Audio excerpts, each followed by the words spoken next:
मशवरा देता हूं हुकूमत को और वजीर कानून को मशवरा देता हूं कि ना फिरौन की हुकूमत सारी जिंदगी रही, ना नमरूद रहा, ना जाज बिन यूसुफ रहा, ना यजीद रहा।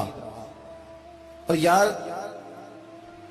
दरबारी बन के हुक्मरानों की चापलूसी करते करते तुम यहां तक आ गए हो कि अब नबी पाक की इज्जत को हाथ डालना शुरू कर दिया है। और आप यकीन करें सियासी जमातों का इतना बुरा हाल है कि इनके लीडर के बारे में कोई बात करे तो पागल हो जाते हैं ये एहतजाज कर करके। और उसने डायरेक्ट कह दिया कि खत्म नबूवत का मसला ही कोई नहीं, जो दीन की बुनियाद है, किसी को परवाह नहीं। मुझे तो उन लोगों की फिक्र हो रही है जिन लोगों ने इन्हें वोट दिए हैं, वो अल्लाह को क्या जवाब देंगे। और ये अल्लाह माशाल्लाह सारी सियासी जमातें इस तरह की। और मेरा वजीर कानून साहब को भी मशवरा है कि जिंदगी बड़ी थोड़ी है, बड़ी थोड़ी। अल्लाह सबको माफ करता है, अपने रसूल के गद्दारों को माफ नहीं करता। और यहां तुम्हारी गाड़ियों पे झंडे लगे हुए हैं, वहां भी तुम्हारे झंडे लगेंगे, पर इसलिए लगेंगे कि ये गद्दार है नामूसे रिसालत के। ये झंडे लगेंगे। शर्म करो और डर जाओ, बस कर दो। तुम्हारे मुंह में अब दांत पूरे नहीं रहे। कोई शुगर का मरीज है तो कोई ब्लड प्रेशर का, तो कोई हार्ट का, तो कोई कैंसर का। शर्म करो और अपनी कब्र की भी थोड़ी सी फिक्र करो। बताओ पाकिस्तान के कितने सदर गुजरे, वजीर आजम गुजरे, तो उनकी कब्रें कहां हैं? कोई जाता है उनकी कब्रों पे? किसी को खबर है? क्यों अपने लिए जहन्नम इकट्ठी करते? सारा कुछ दुनियादारी रह गई है, सारा कुछ सिर्फ यही रह गया। हजरत अबू बकर सरदार थे, हजरत उमर सरदार थे कबीले, हजरत उस्मान सरदार थे। उन्होंने सरदारियों को ठोकर मार के रसूलुल्लाह के कदमों में बैठना पसंद किया। सरदारियां छोड़ के गुलाम बन गए। तुम सरदारियां बचाने के लिए रसूलुल्लाह की गद्दारी करते हो, शर्म नहीं आती।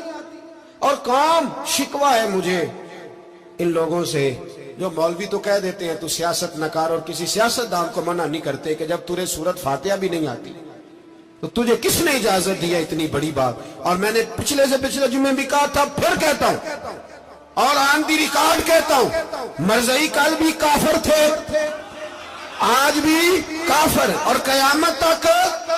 और जो उनके कुफर में शक करे वो भी, और पक्का बेईमान है, काफिर है। वो वजीर कानून हो या सुबाई हो या विफाकी हो, मन शक्का फी कुफर ही फकत कफर। जो मरज़ई के कुफर में शक करे वो भी काफिर है। हमारे रसूल आखिरी रसूल है। हम किसी को ये इजाजत नहीं देंगे कि वो खत्म नबूवत में रखड़ा डालने की कोशिश करे। हम किसी को ये इजाजत है। और तुमने कौम को लूटा, लूटते रहो, अब ईमान पे डाके तो ना डालो।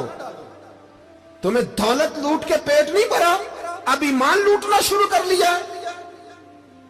तुम्हारा फैक्ट्रियां लूटकर, कौमी खजाना लूटकर पेट नहीं भरा। भाई मानो अब दीन बेचकर अपनी हुकूमतें पक्की करोगे। और वो लोग भी तैयार हो जाएं जो इन बेईमानों को मुंतखब करते हैं, उनसे भी सवाल करेगा खत्म नबुव्वत का मौजू क़यामत के दिन कि तुम बताओ। इनको सपोर्ट करते थे जो रसूलुल्लाह सल्लल्लाहु अलैहि वसल्लम के बाद भी किसी नबी को नबी मानना दुरुस्त जानते थे। शर्म आनी चाहिए, ख्याल होना चाहिए। और मैंने कहा कि हमारा दिल नहीं चाहता, आप यकीन करें। हमें शौक है जुलूस निकालने का, तुम्हारे खिलाफ बातें करने का। तुमने रोज थर्मामीटर निकाला होता है, चेक करते हो कि ईमान कितना है कितना नहीं है। ये पाकिस्तान अगर सूबा सिंध है तो हजरत अब्दुल्ला शाह गाजी का है, अगर बलोचिस्तान है तो हजरत बाबा अब्दुल रहमान का है, और अगर पेशावर है तो वो सूफिया का है, और अगर ये धरती पंजाब है तो ये दाता अली अजमेरी की है, ये बाबा फरीदुद्दीन की है। इसमें किसी गद्दार को कब्जा करने की इजाजत बिल्कुल नहीं मिलेगी। और हम वो लोग भी नहीं जो चुप करके अंदर सोते रहे, कौम जो करती है करती रहे, हमें परवाह नहीं। ना, ऐसी कोई बात नहीं। कोई बंदा ना समझे कि इन्हें होश नहीं, इन्हें पता नहीं, हमें सारा कुछ ही आता है। फिर अगर कल को कोई मुमताज कादरी पैदा हो गया तो शिकवा ना करना। कल को कोई फिर से आमर चीमा निकल आया तो शिकायत ना करना, याद रखना।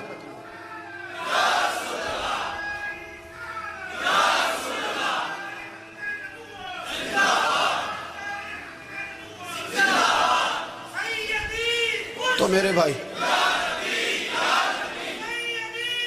खोल के बोलो, या नबी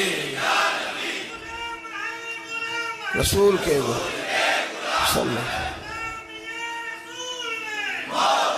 تو یہ مشورہ ہے.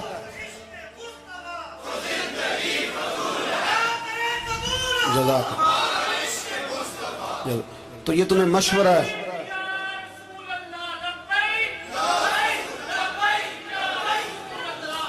میری بات سنیں، یاد رکھیں، یہ لوگ بعد میں پچھتاتے ہیں، پھر مناظرے کراتے پھرتے ہیں اس نے صحیح کیا کہ غلط کیا، پھر انہیں ہوش آتی ہے بعد میں، پھر ان کے ہواری نکل کے میدانوں میں دلیلیں دیتے ہیں.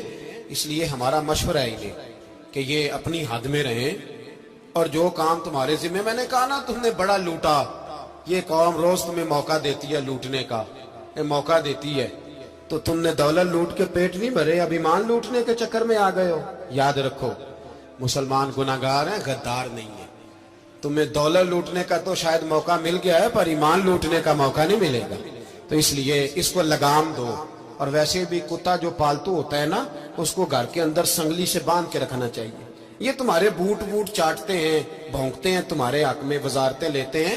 ہم نے تو کوئی وزارت نہیں لی تم سے، اور نہ ہمیں شوق ہے. اس لیے کہ ممبری کیا کرنی ہے جس کو ممبر رسول عطا کر دیا جائے؟ اس نے کیا کرنی ہے یہ ممبریاں جس کو پکا ممبر رسول دے دیا جائے؟ تو اس لیے اس سے باہر آؤ. میں نے کہا بڑے بڑے نمرود، فرعون، قارون دفن ہے، تمہارا بھی نام تک نہیں ہوگا، بالکل نام نہیں ہوگا. اس لیے ہمارا مشورہ، اور آپ لوگ بھی آئیں نا یہ اگلے سال، تو ان کو کھڑا کر کے پوچھ لینا، اسلامی جمہوریہ پاکستان کا تم نے MPM نے بننا ہے، پہلا کلمہ ہی صحیح سنا دو.